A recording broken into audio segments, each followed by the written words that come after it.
c'est véritablement une provocation. Il y a eu des tests qui ont montré que ce maïs qui était planté ici avait pollué génétiquement du maïs bio. Les apiculteurs se sont plaints parce qu'ils ont eu leurs ruches qui ont été aussi polluées et les pouvoirs publics ne font rien. Ce qui me scandalise aujourd'hui, c'est qu'on a affaire véritablement de la part des pouvoirs publics à un laisser-faire au service des multinationales. Eh bien, il faut que cela cesse parce que ceci n'est pas dans l'intérêt des paysans, n'est pas l'intérêt des citoyens. Et en même temps, ce maïs qui aurait dû être récolté d'ici un mois n'était même pas destiné au marché national. Il part en Espagne puisque personne en France veut acheter du maïs OGM puisque personne ne veut en consommer. Je pense que si nous sommes ici dans ce champ, c'est pour dire que nous assumons nos actes parce que nous n'avons plus d'autres choix possibles. Si nous fauchons aujourd'hui, c'est parce que tous les recours sont impossibles puisque nous sommes dans un champ qui est hors de tout cadre légal, donc nous ne pouvons même pas contester des bordures, il n'y a pas de bordure qui existe, il n'y a aucun cadre légal. Ceci se fait complètement en dehors de la législation européenne qui n'a toujours pas été traduite dans le droit français depuis 2001. Donc on est dans une situation de non-droit total et face à ce non-droit, la seule chose que les citoyens peuvent faire, c'est agir et faucher à visage découvert. Vous êtes prêt à assumer les risques encourus?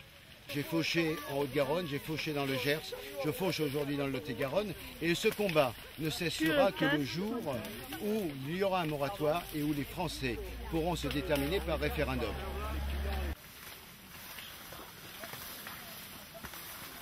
Qu'est-ce que vous répondez au propriétaire de la parcelle en question, Claude Ménara, qui dit que les OGM, il ne faut pas être farouchement pour, mais ni connement contre? Je pense qu'aujourd'hui, c'est lui qui est en train d'imposer une dictature. C'est-à-dire que les autres formes d'agriculture à côté des OGM ne sont pas possibles. Et c'est ça bien le problème. C'est que l'agriculture OGM est une agriculture totalitaire qui impose une voie unique, un point, c'est tout. L'agriculture biologique, les agricultures traditionnelles ne sont pas possibles, ne sont pas compatibles. Donc on ne peut pas faire cohabiter les OGM et les non-OGM.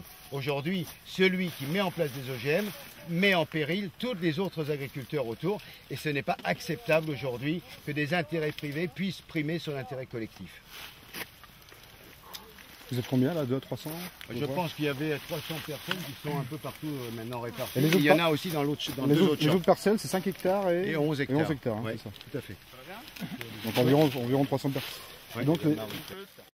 Est-ce que vous avez pas suffisamment vous arrêtez? On a les moyens clairs.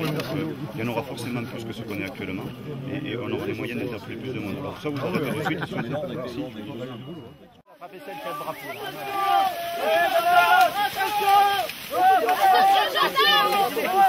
Qu'est-ce qu'ils peuvent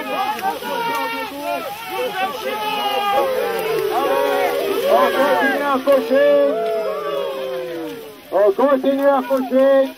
Allez, on continue. Allez-y, avancez, on continue à faucher. Cordon. Pour continuer à avancer. Alors sachez, il semblerait que les gendarmes nous attendent à l'entrée du champ, qu'il y a un gendarme tous les 10 à 15 mètres. Donc il faut qu'on arrive au champ le plus groupé possible et que personne soit au devant. On va essayer, on va voir avec eux qu'est-ce qui est possible de faire par rapport aux interpellations.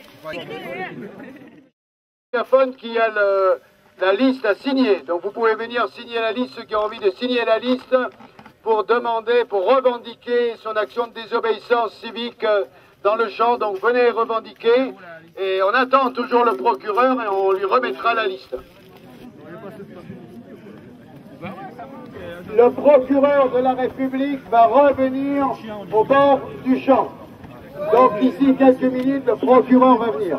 Donc on va discuter avec le procureur pour faire libérer nos 3 copains. Le problème, c'est pas de se cacher, puisqu'on assumera tous. S'ils votent nos noms à tous, on est prêts à aller tous au tribunal. Donc on va attendre le procureur. La première information, c'est que visiblement le procureur ne se sent pas assez nombreux pour venir discuter avec nous. Ça, c'est la première information. La deuxième information, c'est que la voie est libre et donc on doit pouvoir repartir. Mais que pour nous, il est évident qu'on ne peut pas repartir d'ici sans savoir où sont les 3 collègues et sans aller faire le tam-tam. Donc, ce qu'on vous propose, en attendant d'avoir les informations, parce qu'il y a des collègues qui étaient sur l'autre champ, qui sont en train de chercher dans quelle gendarmerie ils sont, donc on a dit qu'on se retrouverait sur le parking où on s'est réunis tout à l'heure. Donc sur le parking de l'ancienne gare. Donc on va repartir en convoi. On va essayer de ne pas se perdre, que personne reste en rade. Et on va tous se retrouver au parking. Et de là, on verra si on a des informations à ce moment-là pour aller soit à la gendarmerie à Casteljaloux, soit sur une autre gendarmerie, soit pour avoir des informations de la part du procureur.